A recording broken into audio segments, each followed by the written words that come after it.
Hello, my name is Jim Vieira. I'm a writer, researcher, a world explorer, and a historical detective. I'd like to share my research today on the lost world of giants. It's a strange and controversial subject, and I've come to the point where ideas like this are accepted by some people, and they view it as intuitively making sense, and then there's others who will never get it and basically deride the idea. So I don't want to oversell my case. I just want to share what I find very interesting. The entire planet is littered with myth and legend about giants. It's woven into the landscape all throughout the British Isles, for instance, where virtually every ancient site is associated with the giant. A dolmen is a giant's grave, or the Giant's Causeway exists, between Ireland and Scotland, and you just can't escape the idea that there's something to this story. So I find it particularly fascinating, and I just, ask the viewer to have an open-minded opinion about it and see what they think. As far as I'm concerned, I kind of fell into this whole strange topic by accident. I was just researching old documents in the towns of New England, looking for stone structures that pre-existed the colonists, and started to find many strange giant accounts. And here, my brother and I are in my office, the Daily Giant, in Asheville, Massachusetts, shooting a scene for a show we did for the History Channel. And, understandably, a lot of these shows are entertainment driven, but we took it seriously as far as trying to verify all these strange accounts, talk to professionals, talk to skeptics and anthropologists, talk to native peoples, and just get an idea of what everybody's thinking about this, and to hear the case that archaeologists and anthropologists make against giants existing. So my co-author, Hugh Newman, and I compiled a book based on all these accounts, the legends of native tribes around the U.S., and what we put together, I think, is a pretty matter-of-fact tome about the possibility of giants existing. So one of the problems with modern-day anthropology is there's a pretty rigid paradigm that exists that doesn't allow for things like giants to occur. Where did they come from? If humans evolved in Africa, spread out across the world, and populated these different areas, and we evolved from Australopithecines in the lower Homo genus, basically there's no room for giants. There's no room for a lost civilization where survivors show up that have different characteristics, possibly like 6 fingers and 6 toes, or are unusually tall, like Cro-Magnon showing up in France and Spain 40,000 years ago with a fully formed culture and being exceptionally tall. That just doesn't really exist in the world of anthropology. And evolutionary theory, frankly, is nothing more than an educated guess. A perceptual shift away from it within a different way of viewing it can change the whole paradigm. But right now, anthropology, exists in this realm. Once you lay down a theory, then you have people who support it. Then you have people who become tenured by teaching these theories. And they're just, I'd say conspiracy doesn't take over, the human ego takes over, agenda takes over. You're not in this field, I don't want to hear from you, or if somebody threatens the status quo, they're just not well received. And that happens in all scientific disciplines. Ideas like when the Alvarez father and son team proposed that at Chicxulub in Mexico, a meteor hit 65 million years ago to wipe out the dinosaurs. That was considered heresy at the time, a ridiculous idea. And frankly, every fact of science was once damned, as Robert Anton Wilson once said. So what you have here is a paradigm that's just an educated guess. And I would say at this point, with all the new findings of Denisovans and human origins going back deeper into antiquity, the idea and the story of human origins is all over the place. We just don't know, and scientists don't know. And we have out of Africa up in the air, the Clovis Barrier seems to be obliterated. The idea that the only people that came to the Americas was after 13,000 years ago from the land bridge. So I'm willing to look at these things from a mythological and esoteric viewpoint, and hopefully that you'll see the wisdom in that approach. And I'm not going to go on a long rant about where humans came from, but there's a lot of evidence and a lot of belief that we're actually created as a genetic experiment, if you will. Humans are a very strange species. We seem to be completely different from some of our supposed ancestors. And the rate at which we evolved and our brain capacity accelerated seems to be out of alignment. Like, you'll have an elegant theory created, like plate tectonics or, evolution out of Africa, and it's like, ooh, that makes perfect sense. But then as time goes on, new science presents problems, and then these bridge theories are created to accommodate this new way of thinking. But they usually don't make any sense. It's just like, let's keep pushing this paradigm forward and patching it together in a Frankenstein manner, rather than thinking, maybe we have it wrong, maybe there's another mechanism we don't understand, and maybe humans were genetically created. It's in all the ancient documents, the readings of mystics and the great chroniclers.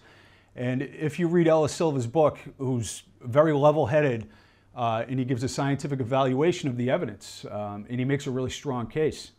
So, once again, just the entire universe, all it does is produce life. It's just really crazy to think that we're the only ones here. And, I'll just leave it at that what we think as incontrovertible fact, like the science behind how your cell phone works, is much different than an educated guess that you have in geology and anthropology and archaeology. Now, you have to evaluate everything, and you got to demand certain evidence and scientific rigor, but at the same time, nobody has a time machine. Nobody has a monopoly on these kinds of truths, if you will. It's not an incontrovertible mathematical formula. So I think we should be open and look to the more, esoterical, holistic sources to figure out what's going on. So I'm going to start with one of my favorite sites on the planet, which is the walls of Sacsayhuaman down in Peru. Now, this is a megalithic masterpiece with stones up to 350 tons. And being a stonemason and somebody who is well-versed in engineering, when I visit these sites, I'm awestruck. I'm at a loss for words. When you look at these joints between the stones, they're not just so thin or so well fit you can't get a razor blade between them. It's just like incomprehensibly met together at all seams all the way through here. And what you find at these ancient sites in Peru and Bolivia and other places in South America is different levels of construction. Like here, you can see some of the after the fact, what I would say Inca building that comes after the Cyclopean ancient building that I believe is much more ancient than 200 AD. So when the Incas told the Spanish that they weren't the ones who built Sacsayhuaman, but the giants, that is what is specifically noted to be told to the Spanish explorers. They're like, who built these amazing structures? The Spanish were like awestruck. They thought devils and demons built the stonework. It was so outrageous. So in their mythology, there were huge people living in the Cusco area and carried huge blocks of stones and put them together. The Viracochas, or the giants, were the ones said to build some of these structures. And basically, when you interact with native people, you realize there is a lineage of wisdom keepers who continue to promulgate these ideas that were carried for thousands and thousands of years about their past. So why would you slip in any erroneous information, as a culture with integrity who wants to tell the story of their past and their creation? So much like indigenous oral traditions all around the planet, here in South America, the native people spoke of giants building some of these ancient structures. So the god Viracocha, this androgynous god who showed up and emerged from Lake Titicaca, he made earth and sky, then fashioned from stone a race of giants. Displeased with them, he turned some giants back into stone and destroyed the rest in a flood. Now, there was like a mythological aspect here, and it's basically a mind that doesn't understand the supernatural or what these creator gods were doing, in the sense that, this sounds like a fairy tale, just like Jack and the Beanstalk. But this matches with ideas about giants around the planet, that the giants were the first beings created, and they were destroyed in some cataclysm eons ago. And this permeates through flood myths all around the planet, including in the Bible. So here is the god Viracocha right here. He's carrying, or he's representing this God self icon that Richard Casaro, researcher, talks about, that you find all around the planet. And he's also often portrayed with 6 fingers and 6 toes. So here are some of the megalithic sites I'm just going to show you from my perspective. The pillowing or the scooping of this site at Sacsayhuaman in Peru, it looks like the stone was almost melted. In fact, the great explorer Percy Fawcett talked about this as he searched for the lost city of Z. He surveyed the Amazon. He's a well-known explorer who disappeared with his son in the Amazon forest searching for the lost city of Z. So Fawcett talked about that birds would take this plant and they would put it in stone and they would melt these nests for their young.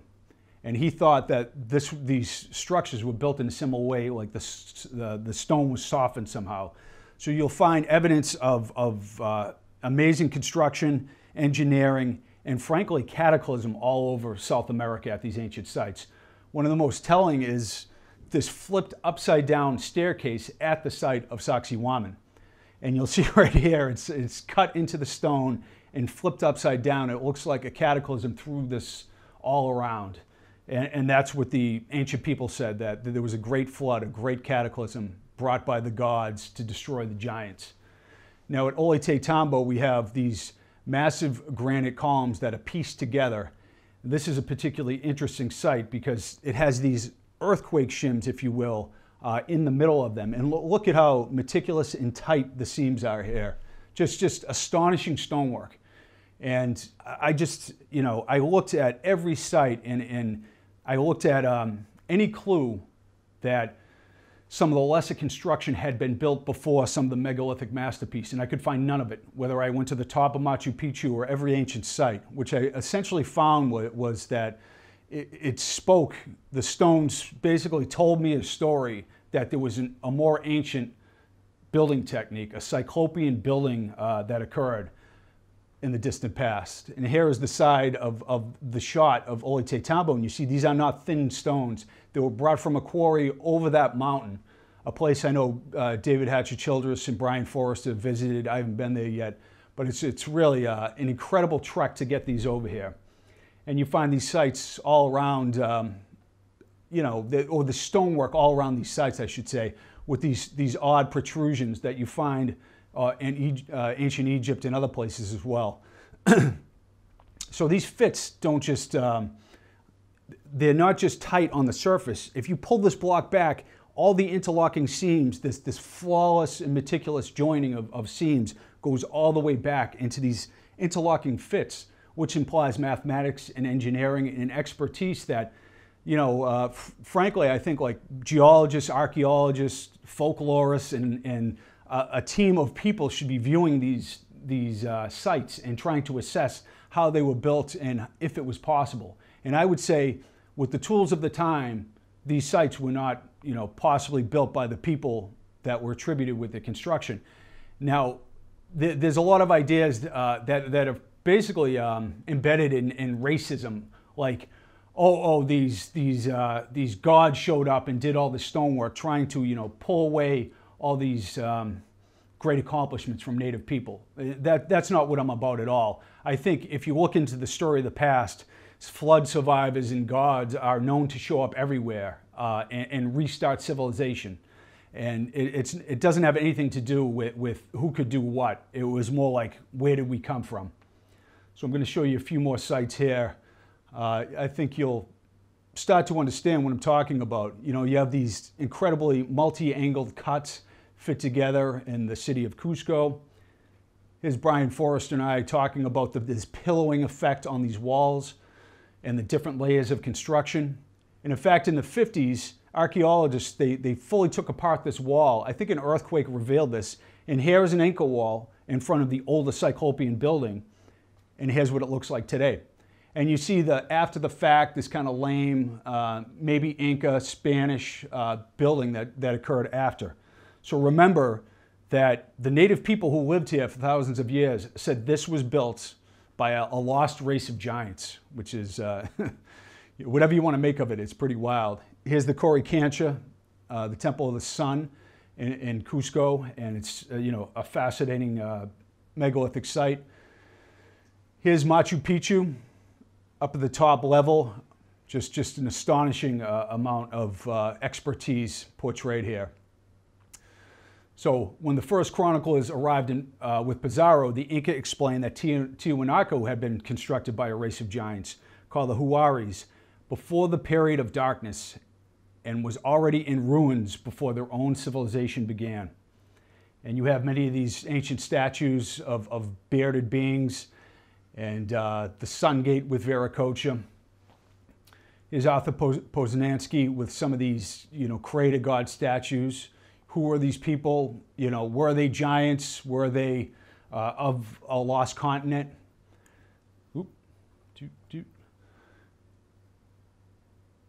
And then you get to Pumapunku, a site that people, really interested in ancient mysteries are well aware of. And once again, I was there and astonished as a stonemason. I have a friend who owns a massive diamond saw and cuts Ashfield stone and makes countertops. And there's like a polish level that looks like a diamond saw, and there's interior cuts. There's just this incredible precision in the cutting that you just can't do without some kind of machining or technology we don't understand. You just can't pull that off in 1,000 years of chiseling away with copper chisels or the tools of the time. I got a nice cat shirt right there. One of the accounts that came from here was from a Captain Beasley, who found a giant skull in Bolivia of a human being who must have been 8 feet in height. Now, there's all kinds of mysteries from the site. We have the Paracas skulls that Brian Forrester talks about. There were several elongated skulls found at Pumapunku, as a matter of fact, in the early 1900s. Now, this idea of giants is all throughout Mexico and all throughout South America. One of the Spanish priests chronicled this oral tradition of killing a giant in the mountains that the Toltecs told him. And this is in Codex in the Vatican. And make of it what you want, but this is the idea, just like native people and people all around the world, that there was a cannibalistic race of giants that existed. And here are some of the accounts from Mexico. Charles Clapp, who recently returned from Mexico, has been in charge of Thomas Lawson's mining interests. He has called the attention of Professor Agassiz to a remarkable discovery made by him. He found in Mexico a cave containing some 200 skeletons of men each above 8 feet in height. The cave was evidently the burial place of a race of giants who antedated the Aztecs. So you have many of these accounts, 10 foot tall in Nayarit, Mexico. Two men said the discovery had made in great burial mounds in the mountains of Southwest here. And you just have these explorers and archaeologists reporting, some outrageous things around the planet. Right here, Hugh and I are in a burial mound site around 6,000 years old in France. And these are some of the megalithic sites that we visited. And we took a trip to France to look for the bones of the giant of Castelnau. So here is the Grand Menhir. It was once 70 foot tall, 350 tons, at least 600 and 7,500 years old. And look how tall it was when it was once standing. This is a recreation of it right here. So you have these giant structures everywhere, and you have these legends of giants in the area of Brittany, just like so many other places. So here is famous Karnak, Mont Saint-Michel, and this is the account we went to investigate and look for the bones. Basically, in 1890, 4 different bones, femoral midshaft and other parts were found, and the anthropologist Laplanche studied them. And there was a peer review at the time of this case. And here are the bones right here. And this story was brought to us by the researcher Micah Ewer, who's a friend of mine and has done a lot of work in this area and uncovering these buried reports. Right here is another shot of it. And this is what these bones look like when compared and re-articulated into proper size. You have basically the remains of an 11-foot giant. And that's what the conclusion was of these scientists at the time. And they indicated it wasn't morbid growth, it wasn't pituitary gigantism. So Lapinge, well-regarded anthropologist, respected by Madison Grant and even included in Topinard's journals. So his atheistic, Darwinian, socialist, anti-Semitic eugenist views make his discovery of giant bones all the more noteworthy. This is what Micah Ewers was saying about this find. His calculations indicate the Neolithic giant man was about 3.5 meters tall and several hundred kilograms weight, 11 feet 6 and 1,000 pounds. So we went and we searched for these bones at the University of Montpellier, but Lapinge was fired because he was such an anti-Semitic and a racist. So we were looking and trying to find if they were in a private collection or not, because we wanted to get them examined and DNA tested, but so far we haven't found what happened to them. So that story doesn't stand alone. Right here you have skulls measuring 28, 31, and 32 inches of circumference, which is absolutely enormous. And they were supposed to have been brought to the Paris Academy. Once again, these ancient reports or these ancient remains are brought to different institutions and then they can't seem to be located. We have many of these accounts from France. Bones of giants are unearthed near Paris. This is after the war that German prisoners found many of these giant remains. This skeleton, one of which measured 8 feet 7 inches, lay in a sarcophagus formed of flat stones in Gap, France. This one is particularly interesting. In each case, the heads were of great size with huge jawbones. In the US, you have many of these accounts where the jawbone fits over the face. Right here, a 13-foot long skeleton uncovered. And basically, Cecilia Hall, our friend, put together this map in the US showing all these accounts. Once again, I'm not going to claim every one is true, but there's another story going on here. Is it, can it be that all these were conjured up as hoaxes or mismeasurements? It really seems unlikely. And Hugh and I right now are writing a book on the giants of the British Isles, and all these accounts are starting to come forward as well. And this is a phenomena that you find in isolated Pacific islands. It's basically all ubiquitous all around the world. So at the site of Nan Madol in Pohnpei, you have the megalithic ruins that exist there. And the native people there tell the story that there were two twin brothers who were sorcerers who showed up from a lost, sunken continent, and they levitated these stones to build this ancient site. Now it's dated to around 12 or 1300 years ago by the Sodalere Empire by modern day archaeologists, but the natives tell a different story. And in fact, my friend who was on my show, Al Parapan, he lived in Pohnpei and he taught English there. And he was friends with many of the natives. In fact, one day he took fruit from the site when he visited. He brought it back and they told him to throw it away because it was cursed. The native people literally call this place the place of ghosts, the place of giants. They view it in a malevolent way. They don't take credit for their ancestors having built it. There's basically the superstitious dread associated with the site. And that's not like conjured up so somebody could, write a passage in a book or something like that. That's literally what the native people say there. So you also have this account from the American Geographical Society. In 1838, Captain Coffin of the ship Ohio Nantucket and Captain Sherman of the Marcus Fairhaven visited the vaults together in Nan Madol and took from it human bones of gigantic size. Now that's the American Geographical Society, it's not the National Enquirer. There are many reputable publications that are reporting these giant finds. Here's the site right here. It's a massive megalithic complex. I think over 250 million tons of basalt was quarried and brought from the other side of the island to build this place. It's really, quite an amazing construction. And here's this story we covered in our show as well. In the early 20th century, when the island was under German rule, Governor Victor Berg entered the sealed tomb of Nan Madol and opened the coffin of the ancient island rulers. He found skeletons of giants 8 to 9 feet tall. The next morning, on April 30th, 1907, on a stormy night, Governor Berg died. The German physician serving on the island could not determine the cause of death. The natives, certain it was a curse that proved supernatural powers guard the city of the dead. So you find this like sowers of thunder idea all around the planet, where you disturb the ancient graves of the giants. You end up conjuring some kind of geomantic or you know, supernatural dread and storms and things like that.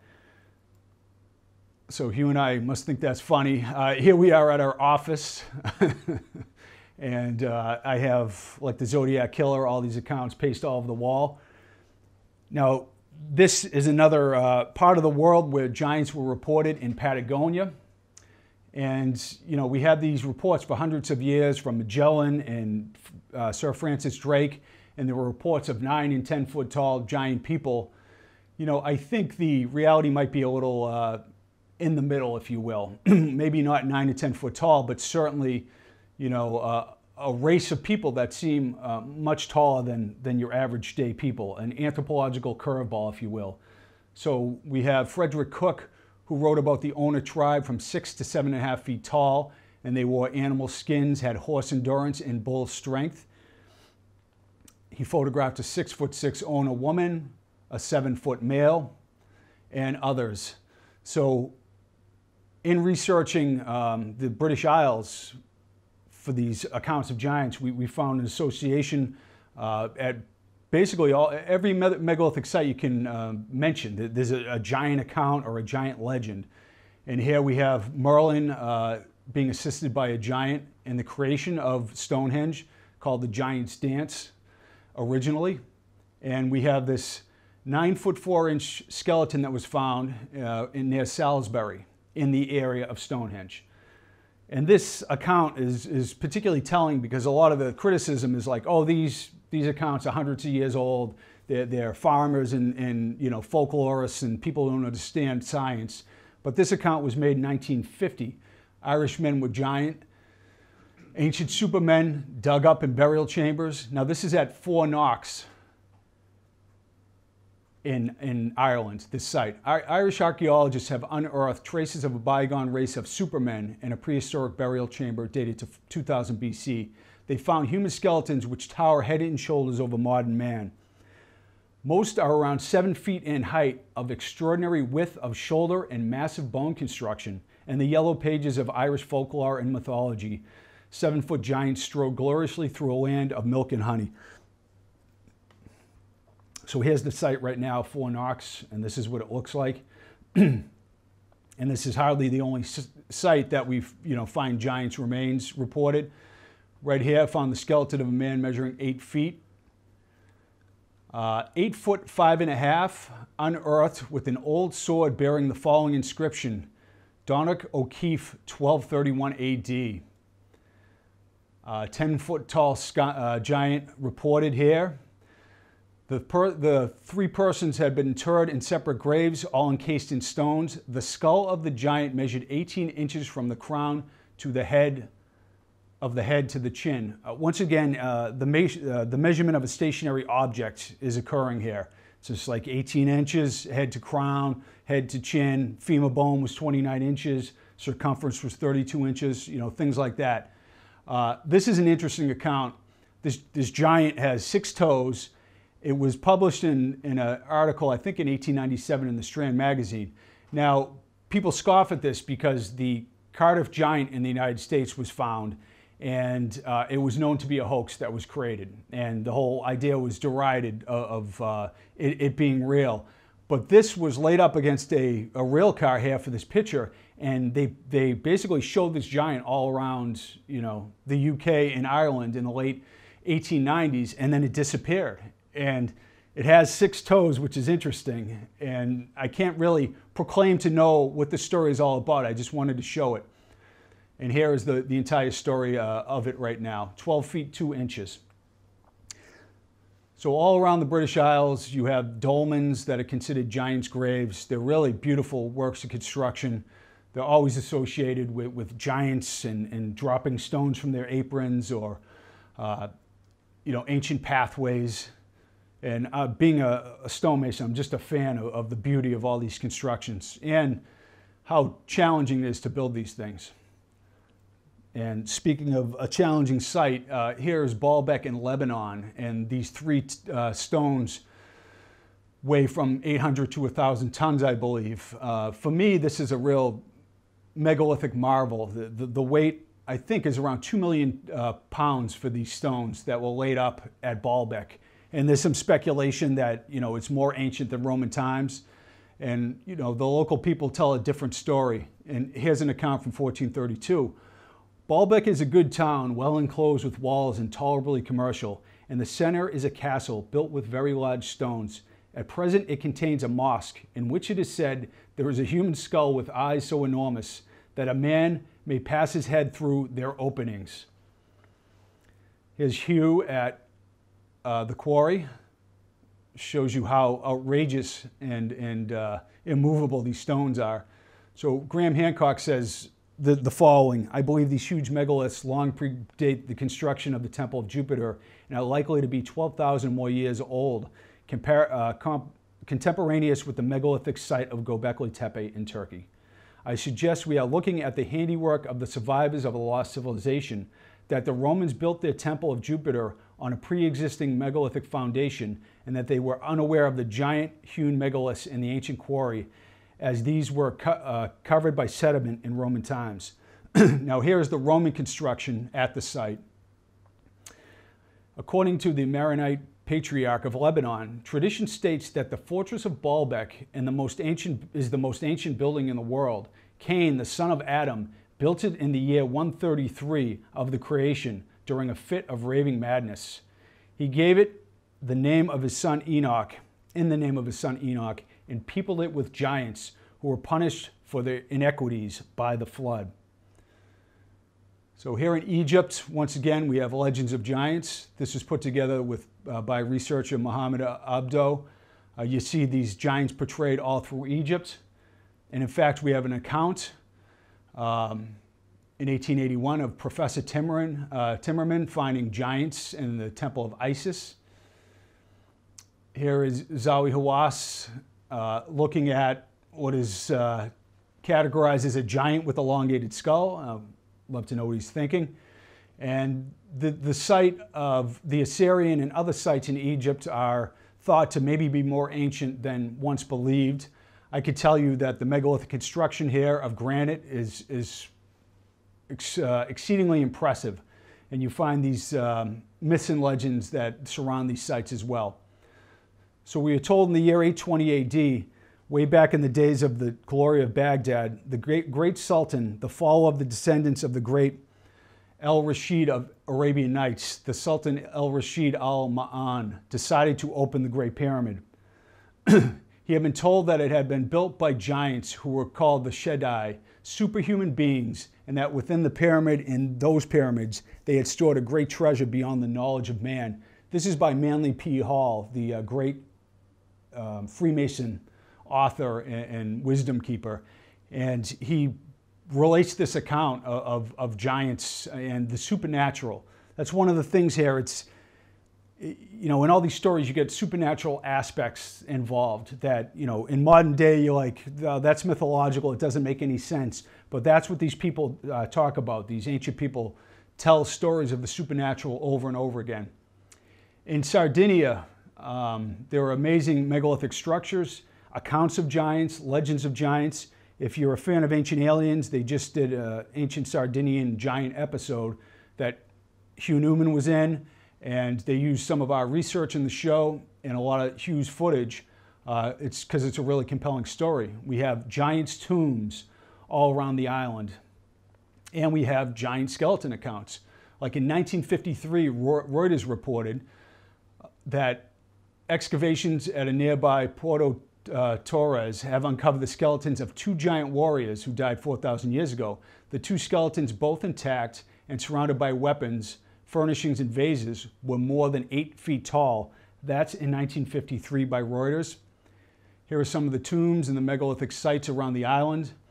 Just really, really fine stonework. It was considered the last stronghold of the giants, Sardinia was. And just like Malta and other Mediterranean places, there are legends of giants associated with it. Here's some of the megalithic construction. It seems like you can't separate giants from myth, legend, and megalithic building as well. So this is from 1911. Sardinia is celebrated for the tombs which prove that prehistorically it was inhabited by great giants. Recently, 4 new tombs have been found which contain skeletons over 9 feet long. And then you have these statues of giants, the really weird beings that are portrayed here. And this is one of my favorite accounts from Sicily. A Captain Allen is described in The Tongue of Time by Joseph Comstock. So he found 170 feet down this tomb. They were mining sulfur, I think. And in the spring of 1807, some miles from the port of Girgenti in Sicily, the bones were placed in a proper position. The skeleton was measured by Captain Allen at 11 feet 4 inches Italian, which is 10.6 English. The skull, which is with its jaws, were about the dimensions of a 2-gallon bucket. The body and other giants were found in the stone sarcophagi 170 feet below a sulfur mine. The people living there were sulfur miners, and they had dug 170 feet down, and they found this enormous skeleton in a tomb in this marble tablet with strange hieroglyphs on it. So in fact, when Captain Allen got back to Philadelphia, he wrote and got notarized a statement attesting to his report. So Captain Allen wrote a sworn statement attesting to the truth of his find. And Joseph Backus has this letter in his book, and Captain Allen lays out the entire story where he talks about this absolutely enormous skeleton that was found. And it speaks of, giants of a lost age.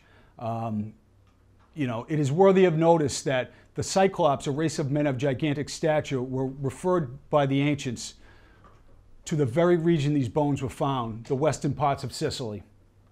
So all around Sicily, you find these megalithic cyclopean buildings that you find in other parts of the world, once again associated with the lost race and associated with giants. This interfitting, interlocking, super ancient stonework is found in many parts of Italy and Greece. And here are some of the walls here, quite astonishing. So you go over to Malta, and Maltese folklore describes giants as having built the temples, which led to the name Gigantia, meaning giant's tower. Here's Malta right here. All throughout Malta, you have myths and legends of giants. You have super ancient megalithic buildings and temples. Really an astonishing array of megalithic sites. And in the Bible, you have this account of the giant of Gath, who has 6 fingers and 6 toes, 24 digits in all.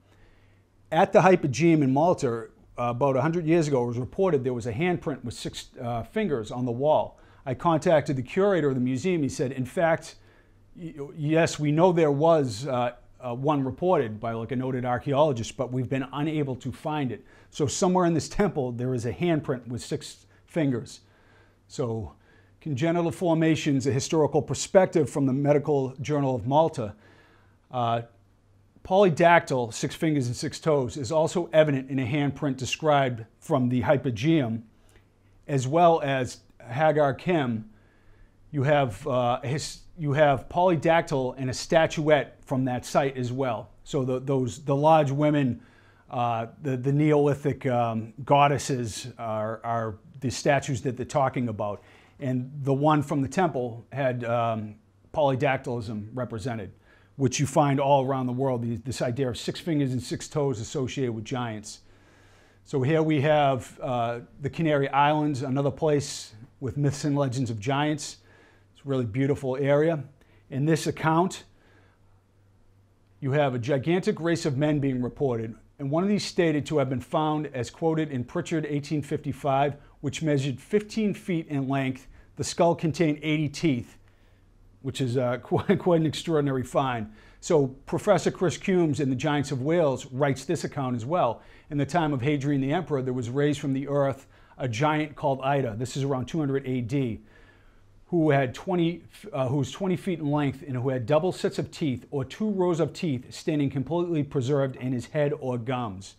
And you find this all around ancient America. Here's Noble County, 8-foot skeletons with double rows of teeth. And I find this particularly interesting. Alice Cook Carter writes, the chaplains of Bethencourt found in Fuerteventura men of extraordinary stature. This is on the Canary Islands. They were by some supposed to be a race of giants. Among the dead after a certain battle, the Spaniards found a warrior 9 feet in length. All the Canary Islands, remains of buildings have been found. In all cases, they were of a cyclopean class of architecture, made of blocks massed together without the use of cement, often cut and polished and fitted with such skill that the interior appeared as if whitened with gypsum. The stones were sometimes so large that it seemed impossible that men could have placed them one on top of the other. Now, I have not located in the Canary Islands these sites that are talked about in this report yet.